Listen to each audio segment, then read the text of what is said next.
అమ్మా పవిత్ర, మనం నిశ్చితార్థం అప్పుడు సంజనాకి ఒక నగ పెడదాం అనుకున్నాం కదా,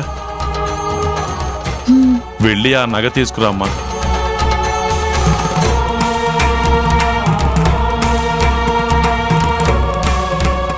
త్వరగా తీసుకురా పవిత్ర, టైం అవుతోంది కదా. సరే సీతమ్మ.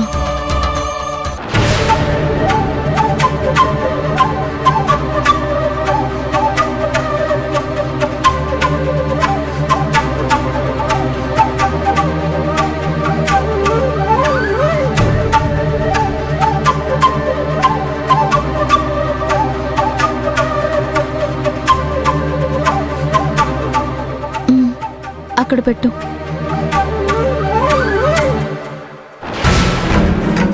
చక్రవర్తి గారు చెప్తే మాత్రం పవిత్రకైనా బుద్ధుండొద్దు. విధవరాలయ్యుండి శుభకార్యం పనులు ముందుండి చేయడమేంటి? చోద్యం కాకపోతేను.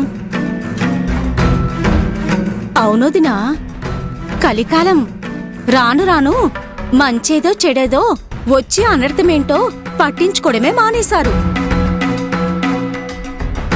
గదిలో కనబడకుండా కూర్చోడం మానేసి తగుదునమ్మా అని అందరితో కలిసి తిరుగుతున్నారు.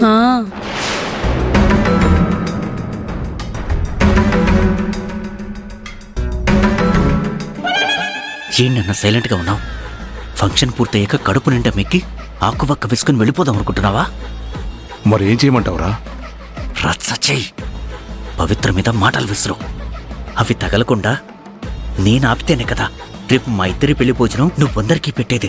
ఒరేయ్, తొందరపడితే చక్రవర్తి గారు మనకు పెండం పెట్టి అందరికి తద్దిన భోజనం పెడతారు.